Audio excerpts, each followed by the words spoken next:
So tayo po ay dumako na po sa ating pag-aaral po sa bagay ito.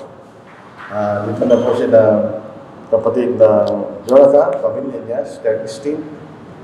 So tayo po ay pagpatuloy po natin ang ating pag-aaral sa kung paano po natin bigyan ng karangal ng ating Panginoon. How do we honor Christ? Isang karangalan po na binibigay natin sa Panginoon kung atin siyang gagayahin. Dito po sa unang Korinto, ika-11 kabanata, ito rin po ay ipinakilala po sa atin ni Apostol Pablo kanya. Nagayahin natin si Apostle Paul katulad ng paggaya niya sa ating Panginoon. Sabi rito ni nagsulat, maging tulad kayo sa akin, kaya ko kay Kristo. So isang pagbibigay ng karangalan sa Panginoon ay gayahin natin siya. Isang bagay po na makikita natin, ang ating Panginoon ay mapanalangin. Sinimulan po niya kanyang gawain sa pamamagitan ng panalangin. Dito po nung si Mabautismo nakikita natin at babasahin po na sa ating wika sa Lucas, 3 kabanata, talatang 21. Ito po ang ating mababasa. At kung siya nabautismohan, simula po ng kanyang gawain at pangangaral, siya nanalangin. Nagsimula po siya sa isang panalangin pagkatapos sa babautismohan. Nababautismohan ng buong bayan at nababautismohan din si Jesus. At siya nanalangin, ang langit ay nabuksan. At bumabasa kanyang Espiritu Santo na may anyong katawan na tulad sa isang kalapati, may isang tinig nagmula sa langit, ikaw ang pinakamamang anak, sa iyo ako lubos na nalulugod. Ganyan. So siya nagsimula sa kanyang pangangaral nung sinabautismohan sa pamamagitan ng panalangin. Magkikita rin po natin, so sinanalangin, sa kanyang pagtatapos, sa kanyang gawain ay sa pamamagitan rin ng panalangin. Dito po sa Lucas chapter 23 verse 46, na ang Panginoon po ay malapit na mamatay, na siya habang nakatapos sa krus at malapit na po siyang mamatay. Makikita natin dito siya rin po ay nanalangin sa kanyang Ama na ipinagtatagubilin niya ang kanyang spirito sa Ama. Ito, babasahin na sa wikang Tagalog, 23 verse 46. Ito ang ating mababasa. Si Jesus ay sumigaw ng malakas at nagsabi, Ama, sa mga kamay mo ay nihahabilin ko ang espiritu at pagkasabi nito ay talagot ang kanyang hininga. Parang tayo mababasa, nung ating Panginoon po ay nabubuhay, siya pupunta sa mga lugar na siya nag-iisa at siya nananalangin. So, pansinin natin ang panalangin ay bahagi po ng ating pagiging Kristiyano po. Hindi tayo maaaring maging Kristiyano na hindi tayo nananalangin. Ang ating Panginoon po ay mapagpatawad. Mapapasin po natin, kuminsan, tayo ay mahirap magpatawad. Pag mayroong buwan ng kasalanan sa atin, tayo tao lamang at mahirap magpatawad. Pero pasinin natin ang Panginoon, mga kapatid. Sinapa ko sa krus. Kung gusto niyang gumanti at patayin niya, ang mga tao ito nagpasakit at nagpako sa krus sa kanya, pwede niya gawin. Pero pasinin natin, hindi niya ginawa. Dahil di yun ang layunin niya ng pagpunta rito. Ang layon niya sa mamamatay sa krus para magkaroon ng kapatawaran ang ating mga pagkakasala. So dito sa 23 verse 34, pasilin natin habang siya nakatako sa krus, habang siya tumutulong kanyang dugo at siya'y nahihirapan, ito ang kanya sinabi, sayin natin. Sinabi ni Jesus, Ama, patawarin mo sila sapagkat hindi nila nalalaman ang kanilang ginagawa. At sila'y nagparabunutan upang pagatihan ang kanyang damit. So, ang panalangin ng Panginoon ay patawarin ang mga tao na nagpabago sa krus sa kanya sapagkat hindi nila alam ang kailang ginagawa. So, ang kanyang panalangin, patawarin mo sila, Ama. Pero makikita natin, hindi sila pinatawad ng Diyos sa oras na yun. Dahil ang patawaran ng kasalanan sa pamamagitan ng Ebanghelyo. Pagkaraan po ng more or less 10 araw siguro yun, na ating po ay nasa lupa, o 50 days, siya po ay umakyat sa langit at ang mga alagad ay nangaral sa Jerusalem sa kauna-una pagkakataon. At dito mababasa natin kung kailan pinatawad ng Diyos yung mga tao yan. At dahil ito yung kalooban ng ating Panginoon na sila'y patawarin ng Ama. Dito sa Gawa, chapter 2. Kung susundin po natin sa ating mga Biblia, dito po sa talatang 36, verse 36. Kaya dapat malaman na may katiyakan ng buong bayan ng Israel na ginawa siya ng Diyos na Panginoon at Kristo, itong si Jesus na niyo pinangalan sa krus. Doon sila pinatawag ng Diyos. Pero pansin natin, ang Panginoon, nagustuhan niya na sila'y patawarin ng Ama dahil sa kanilang mga pagkakasala. Okay?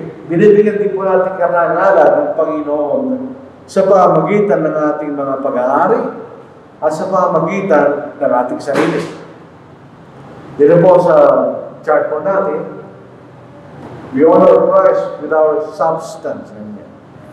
Ano mang bagay natin tinatangkilik, ang ating mga material na pag-aari, at pati ang ating katawan, mga kapatid. Ito pagkain binibigay natin sa Panginoon, ito yung pagbibigay ng karangalan sa Panginoon. Ito po sa Kawikaan. 3 kabanata, 9 na talata. Parangalan mo ang Panginoon mula sa iyong kayamanan. Ganyan. At ang unang bunga ng lahat mong ani. Sa Old Testament, meron po silang kautosan. Yung unang ani kanya, yung pinakamagandang ani, ay binibigay sa Panginoon. So, bibigay tayo ng karangalan, nakasulat po kanya, parangalan ng Panginoon ng iyong mga pag-aari. At ang unang bunga ng iyong mga ani.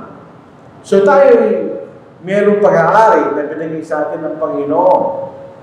So, ang ating paglilingkod ay binabalik rin po natin ang bahagi ng biyaya na ibinigay sa atin ng Diyos. Hindi natin mababasa kahit maliban lang po yung babaeng bao na ibinigay niya lahat ng tinatangkilik niya, ito na natira sa kanya. Pero mapapasin po natin ang utos ng Panginoon na mababasa natin kay Apostle Paul, ibinibigay natin ang bahagi ng ibinigay sa atin ng Panginoon. Lahat ng biyaya na ating tinatangkilik, yan ang kapahintulutan ng Panginoon. Sa ipunan sa 16 na kabanata, dito sa 2. Tuwing unang araw ng Linggo, ang bawat isa sa inyo ay magbukod at paglaan ayon sa kanyang makakaya upang huwag nang gumawa ng mga bagan pagdating ko. Sinasabi rito, ayon sa iyong makakaya, sa English kanya, storing up as you may prosper. Yung makakaya natin ay yung ayon sa ating iginiginhawa. So kung ano man ang iginiginhawa na binigay sa atin ng Diyos, magbibigay tayo ayon doon sa ginhawa na binigay sa atin ng Diyos. So ibang salita, kung kaunti lang ang biyaya tinatanggap natin, hindi inaasahan ng Diyos na magbibigay tayo ng kasing dami ng isang kapatid na mas maraming biyaya niya. So ito'y naaayon sa ating iginiginhawa o ay sa biyaya na tinatanggap natin sa Diyos. Sa Pangalang Korinto, kasyang na kabanata, sa 7 talata. Hindi lang tayo basta-basta nagbibigay. Ito'y pinag-iisipan natin. Ito'y dinadalain natin kung anong nararapat nating ibigay sa Panginoon. Dito sa Tagalog, ang bawat isa ay magbigay ayon sa pinasya ng kanyang puso. Ang pinasya ng ating puso ay naaayon doon sa biyaya na binigay sa atin ng Diyos. So ito doon natin nilalagay ang ating ibibigay. Ayon po sa sinabi ng Apostol po, ayon sa pinasya ng kanyang puso, hindi mabigat sa kalooban, o parang napipilitan lang tayo, o dala ng pangangailangan, wala isipin natin yung obligasyon, sapagkat iniibig ng Diyos ang nagbibigay ng masaya. In other words, kung anong pinag-isipan natin, anong desisyon natin, pag ibibigay natin sa Panginoon, yun ay taos puso natin ibinibigay sa Panginoon.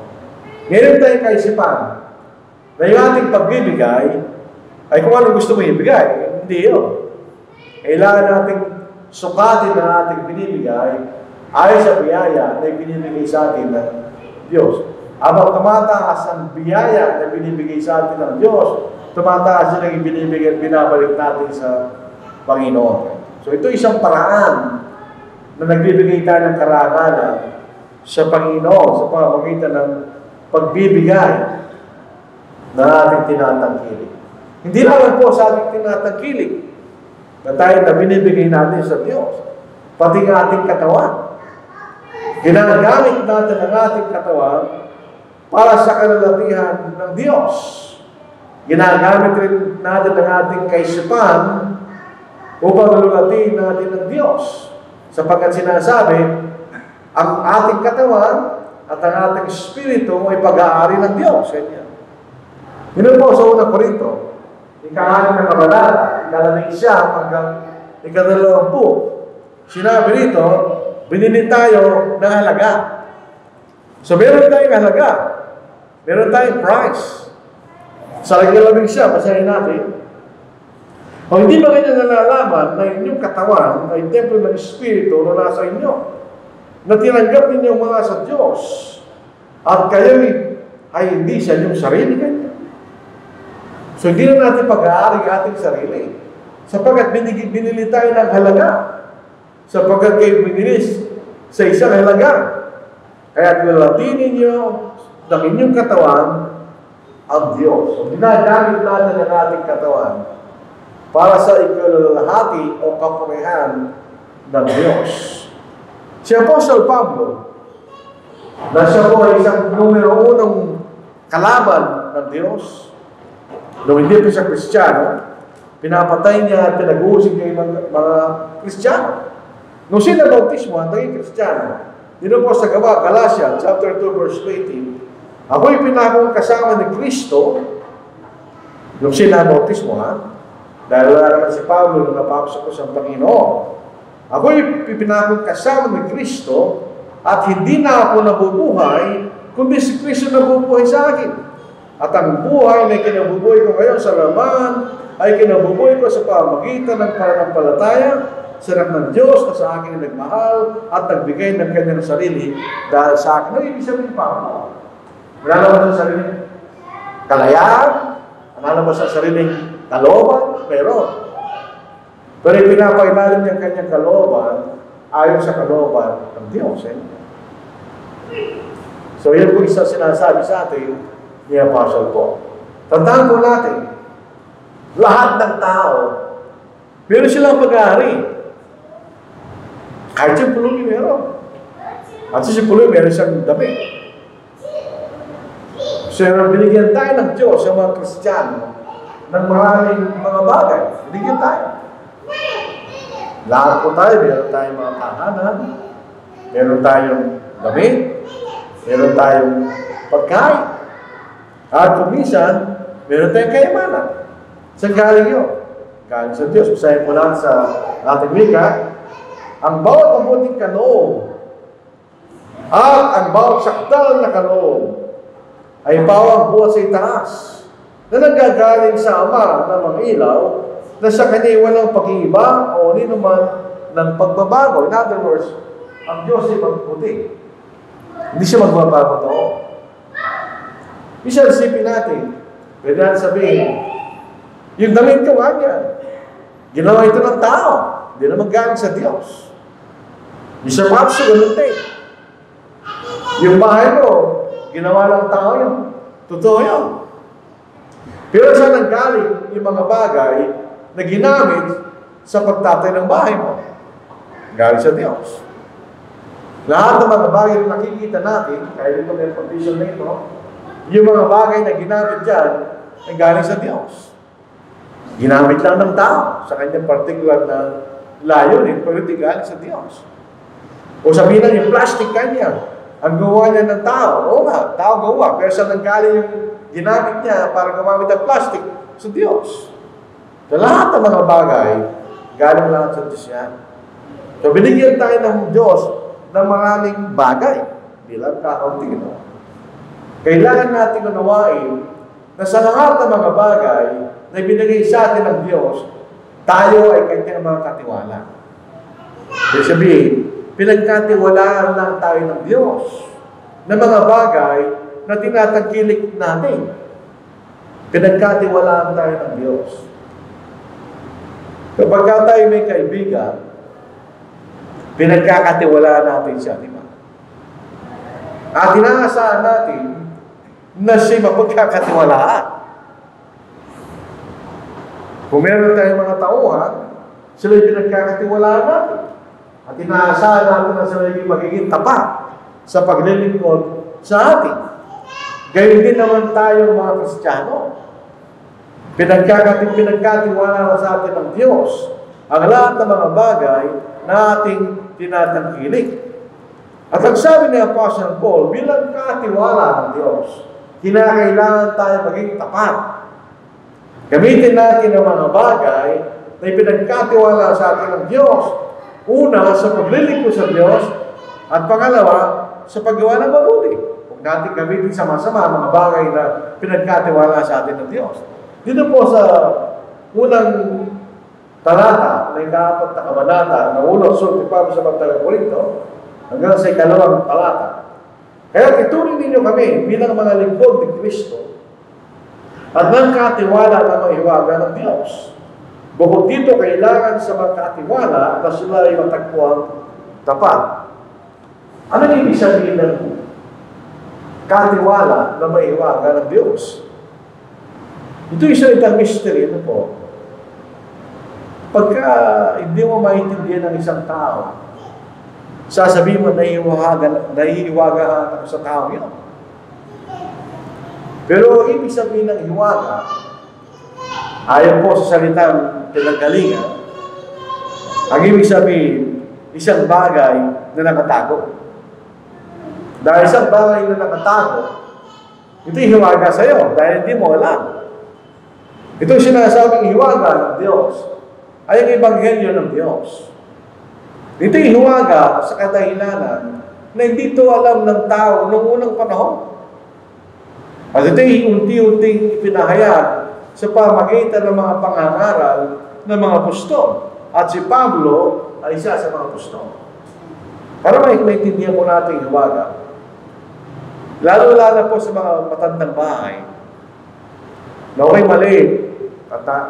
Minsan, doon ako sa bahay ng lolo ko sa may Lourdes. Matandang bahay na yun. May isang cabinet na nakalock. Lahat ng cabinet ito pwede yung buksan. Maliban lang doon. Yung nagtataka ka, ano yung laman ng cabinet na yun? Ba't nakalock? Meron siyang lock eh. So para malaman ko kung ano yung nilalaman doon, singin po ako yung lola ko, nagbubuksan niya. Hindi ko siya tinanong eh. Binuksan niya at nakita ko sa loob ng cabinet na yun ay ang lahat ng damit ng lolo namin na ginagamit niya sa pagtuturo. Nakita mo yung damit na talagang matuwid ang pagkapalansa at matigas. Na meron siyang nilalagay na pampatigas ng damit para maganda yung tindig ng damit noong unang panahon. So nung nakita ko yung nilalaman nun, gano'n lang pala yung laman ka. So hindi nahiwaga sa akin. So nung ipinahayag ng Ebanghelyo ng Panginoon, hindi na actually hiwaga yun. Ngayon, si Pablo sabi niya, nararapat sa mga katiwala na sila'y matagpuan tapat. In other words, si Apostle Paul, ang ipinapangaral niya ay yung lamang salita ng Diyos. Wala siyang ibang gustong ipangaral, kundi ang salita ng Diyos. Dito sa unang Korinto, dito sa bumalik tayo sa dalawang kabanata. Sa 1 Corinthians chapter 2, nung sumulat si Pablo, Sabi niya, muna tayo sa unang talata, hanggang ikalima. Mga kapatid, na ako'y dumating sa inyo, hindi mo dumating na nagpapahayag sa inyo ng patutuo ng Diyos sa pamamagitan ng matatayag na pananalita o karunungan kanya. Sapagkat aking ipinasya, wala na naman malaman sa gitna ninyo, maliban siya sa Kristo at siya na natako sa krus. Ako'y nakasama ninyo na may kailangan, takot at lubong panginginig. Ang aking pananalita at ang aking panangaral ay hindi sa pamamagitan ng pangakit ng mga salita ng karunungan, kundi sa pagpapamalas ng Espiritu at ng kapangyarihan, upang ang inyong pananampalataya ay huwag maging batay sa karunungan ng mga tao, kundi sa kapangyarihan ng Diyos. At sa ito pa. Hindi siya nangaral ng ibang aral, maliban yung ipinagkatiwala sa Kanya ng Diyos. Bakit kailangan tayo maging tapat sa ating pinagkatiwala sa atin ng Diyos? Dahil lahat ng lupa ay sa Panginoon at ang Kanyang kapuspusan Kanya. So, kung tayo pinagkatiwalaan ng Diyos ng mga bagay na Kanyang pag-aari, kailangan tayo maging tapat Kanya. Kung dating isipin na ang ating pag-aari ay talagang sa atin yun. Pinagkatiwala lang, bakit kayo? Pag namatay ka, hindi mo dadalhin yun. Pinagkatiwala lang eh. Ano ng pag-aari mo? Yung sarili mo. At yung mga bagay na ginawa mo, pinuhay. Yun lang ang pag-aaring dadalhin mo sa langit. O sa iyong libing. Sa iyong kamatayan. So tayo po mga Kristiyano, kailangan tayo maging tapat. At ang ating gantimpala, mga kapatid, ang ating gantimpala ay naaayon kung paano natin ginamit ang mga bagay na pinagkatiwala sa atin ng Diyos habang tayo nabubuhay. Kung ano ang pinagkatiwala ng Diyos. Paano natin ginamit ang pinagkatiwala sa atin ng Diyos, yun ang magiging basihan kung anong gantimpala magkakaroon tayo. Basahin po natin. Yun sa ikasya. At sinasabi ko sa iyo, magipagkaibigan kayo para sa inyong mga sarili sa pamagitan ng kayamanan ng kalikuan upang kung ito'y matubos na, ay kailan tatanggapin kayo sa mga manang walang tahanan. Walang hanggang tahanan. Ang tapat at saka kaunti ay tapat din naman sa marami. At mga di tapat sa kaunti ay di rin naman tapat sa marami. Kung kayo ay hindi naging tapat sa kayamanan ng kalikuan, sino maniniwala sa inyo sa mga tunay na kayamanan? So, pinagkikita natin yung kayamanan ng kalikuan, yung kayamanan sa lupa. Kung ito'y gagamitin natin sa mabuting paraan, mga tayo maniniwala kung anong tunay na kayamanan. Ganyan. So, kung ano ang ginawa natin sa ipinagkatiwala sa atin ng Diyos, yan ang magiging basihan ng ating gantimpala. Pamuli sa ating pag-aaral, malamang tayo mga Kristiyano na, pero hindi ibig sabihin na dito natin dapat pag-aralan bagay na ito. Kung mayroon tayo mga kaibigan, ito Kristiyano, binibigyan natin karangalan ng Panginoon na kung tayo magiging Kristiyano, ito yung tanging paraan na naging Kristiyano ang mga tao na ito'y pinag-uutos ng Diyos. Hindi tayo pwede maging Kristiyano sa mga bagay na paraan natin na ginawa lang natin. Tayo po ay susunod lamang doon sa paraan na itinagubilin ng Diyos kung paano tayo maging Kristiyano. Tingnan po natin.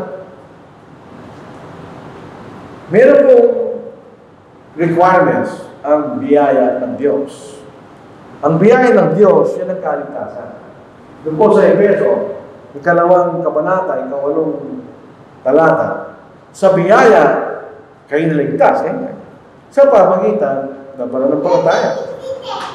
Hindi siya dito sa inyong sarili, o baka sino man na hindi magpapuri. So, ano yung requirements ng biyaya ng Diyos? Kailangan meron tayong pananampalataya. Kapag kaya naralan tayo ng Ebanghelyo, at ito'y musbong at lumago sa ating kaisipan, ito'y ating naunawaan, yun ang magiging dahilan ng ating pagsunod. Kapag hindi tayo tunay na sumampalataya, ito sabi ni Pablo, sa unang Korinto, 15 kabanata, hindi tayo mananatili maging tapat sa Diyos. Basahin natin, sa 15 kabanata, dito sa unang kalawang talata. Ngayon mga kapatid, ipinaalala ko sa inyo ang magandang balita na naging Ebanghelyo, na ipinangaral ko sa inyo, na inyo nang tinanggap, na siya naman inyong pinaninindigan, na sa pamagitan nito kayo ligtas. Kung matatag ninyong pangahawakan, malibang kanya, kayo'y sumampalataya na walang kapuluhan. Kaya pa yung mga ibang kapatid natin, hindi na natin kasama. Dahil kahilang pananampalataya ay walang kapuluhan. Pero kung tayo tunay na sumampalataya, mananatili po yan. Dito sa Hebreo, sa 11 kabanata, dito sa 6 na talata, hindi tayo maaaring kalugdan ng Diyos kung wala tayong pananampalataya. At tatama po natin, kapag tayo sumasampalataya sa Diyos, at hinahanap natin ang kalooban ng Diyos, meron tayong gantimpala. At kung walang pananampalataya, ay hindi maaaring kalugdan ng Diyos. Sapagkat ang sino mang lumalapit sa Kanya, ay dapat sumampalataya may Diyos. At siya ang tagapagbigay ng timpala sa mga masigasig na umahanap sa Kanya. Kailangan tayo sumampalataya sa Diyos. Kailangan natin paniwalaan at pagkatiwalaan ang lahat ng mga bagay na sinasabi at pinag-uutos ng Diyos. Kailangan tayo magsisi. Bago tayo naging ibang Kristiyano, tayo nabuhay sa pagkakasala. Hindi naman sa lahat ng panahon. Pero may mga bagay na ginawa natin na taliwas sa kalooban ng Diyos. Kapag tayo po ay gustong mapanawag tayo ng Diyos, kailangan natin pagsisihan yun. Kailangan baguhin natin ang ating kaisipan na hindi na natin uulitin ang mga bagay na yun, malapay tayo susunod sa kalooban ng Diyos. Sa Gawa, chapter 2, verse 38. Nagsabi-sabihan, tinanong ng mga taong nagpapako sa krus, sa Panginoon gawin namin. Sabi si Pedro.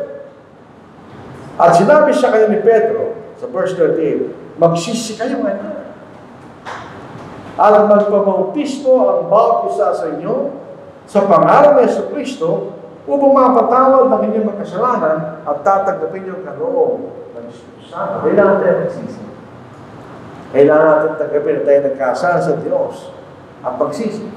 Kailangan natin ipahayag sa ating bibig ang ating pananampalataya.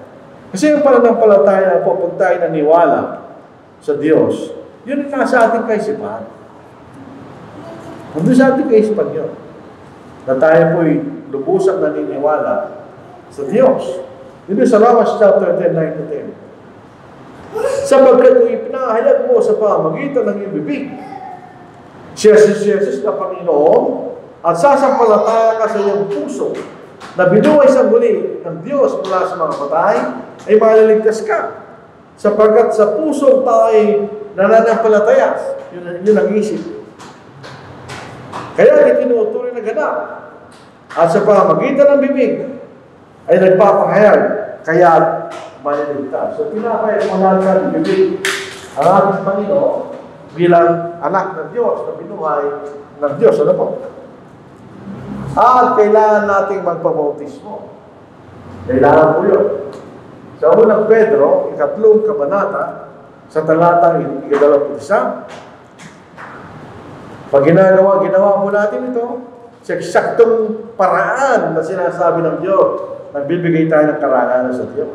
Pag pinalitan natin yan, ang mga bagay na pinag-utos ng biyaya ng Diyos para tayo maligtas, hindi natin binibigay ng karangalan ng Panginoon. Dito sa unang Pedro, 3 kabanata, sa verse 21, at ang bautismo na siyang kalarawan nito, ano yung kalarawan na sinasabi niya? Doon sa doon sa ikadalabut talata, na noon ay mga soil, na ang Diyos ay matyagang naghintay noong maaraw ni Noe, habang ginagawang taon, na noon ay kakaunti, sa mga batid ay 8 kaluluwa ang naligtas sa pamagitan ng pananampalataya. Ibig sabihin, ng tubig. Paano siya ligtas ng tubig? Samantalang utos ng Diyos kay Noah, ay gumawa ka ng daong. Siya'y kaliligtas mo at ng isang bahayan, ganyan. So, paano siya ligtas ng tubig? Kailangan natin unawain sa dalawang paraan. Yung daong ang nagligtas sa kanila mula sa physical na kamatayan. Yung tubig ang nagligtas sa kanilang mga kaluluwa mula sa kasalanan. Si Noe po ay matuwid sa harapan ng Diyos. Kaya ginawa po ng Diyos, pinatay niya lahat ng mga makasalanan. Para si Noe ay magpatuloy na mamuhay ayon sa katwiran ng Diyos. Yun din ang ginagawa sa bautismo kanya. Basahin natin. At ang bautismo na siyang kalarawan nito, ang nagliligtas sa inyo ngayon. Hindi sa pag-aalis ng karamihan ng laman, kaya ginagamit tayo sa paglilis sa katawan tubig eh. Hindi yan ang paglilinis nyo kanya. Kundi bilang paghiling sa Diyos ng isang malinis na puti sa pamagitan ng muling pagkabuhay ni Kristo. Kung tayo nabautismo, ang ginawa po natin, para umihiling tayo sa Diyos sa pamagitan ng Panginoon, nalinisin niya ang ating buti. Yun ay parang ibang salita na nangangahulugan na patawarin tayo sa ating mga kasalanan at magkakaroon tayo ng malinis sa buti. Noong nabautismo po si Apostol Pablo sa Gawa, chapter 22, verse 16. Yun din naman ang sinabi ni Ananias sa kanya. Kasi siya, Apostle Paul, hindi siya kaagad nagmabautismo. Nag-aalinlahan siya. Tumitigil siya kanya. Ngayon, ano pang inihintay mo kanya? Tumindig ka at magmabautismo at tugasan ang iyong mga kasalanan na tumatawag sa kanyang pangalan. Ay, umihiling sa kapangyarihan ng ating Panginoon upang linisin niya ang ating mga kasalanan. Pag ginawa natin yan, tatanggapin natin ang biyaya ng kaligtasan. So, kung meron tayo mga kaibigan, hindi Kristiyano, pwede natin itulong sa kanila. Gusto niyo bigyan ng karangal ng Panginoon, tulad ng sinasabi ng mga kapatid o mga kaibigan na sa denominasyon, ang sabi nila, binibigyan natin ng papuri ang Diyos, ang ating Panginoon. Pero hindi man nila ginawa yan. Hindi na ginawa yung mga bagay na pinagutos na sa atin ng Panginoon upang tanggapin natin ang biyaya ng kaligtasan. Hindi sila nagbibigay ng karangalan sa Panginoon. Dahil binibigyan natin karangalan ng Panginoon bilang Panginoon. Ang sabi ng Panginoon sa Lucas, ika-6 na kabanata, sa talatang ika-46, napakirap pagtitis sa Tagalog. Sabi nito ng Panginoon, bakit tinatawag niyo ko Panginoon, Panginoon, ngunit hindi niyo ginagawa sinasabi ko? Sa ganun parang lamang natin binibigyan ng karangalan ang Panginoon. Bilang pauli sa ating share ng ating mensahe. Kung hindi pa tayo Kristiyano, bagamat ko lang hindi Kristiyano sa ating ngayon, kailangan tayo pumunta sa ating Panginoon sa parehong paraan na mababasa natin sa bagong tipan. Pagka ginawa natin yan, pwede tayo paggalak sa ating kaligtasan. Yung pong batik, yun po. Nung sila bautismuhan, siya po'y lumakad na nagagalak. Sabi natin, pagkatapos siya mabautismo ni Pablo, o ni Felipe pala, si Felipe, siya po'y nagpatuloy na nagagalak niya. Basahin natin sa verse 39. Nung umawang sila sa tubig, inagaw ng Espiritu ng Panginoon si Felipe, at hindi na siya nakita ng eunuko. At nagagalak na nagpatuloy siya sa kanya naman. Bakit siya nagagalak? Lalakatan niya ang biyaya ng kaligtasan. Bilang panguli sa ating pag-aaral, ang kapatawaran, kinakailangan mapatawad ang ating mga kasalanan. Pag pinapatawad ang ating kasalanan, tayo tiyak. At ang ating pag-asa ng ating buhay na walang hanggan. Hindi tayo mag-aalinlangan sapagkat ito'y nakatindig sa isang tiyak na pundasyon na hindi maaaring mag-iba. Yan ang pundasyon ng ating Panginoon sapagkat siya ang anak ng Diyos. So maraming salamat po, kapatid, sa inyong pahihiling sa salita ng Diyos. Naway, gawin natin itong pinag-aaralan natin para mabigay tayo ng karangalan sa Diyos.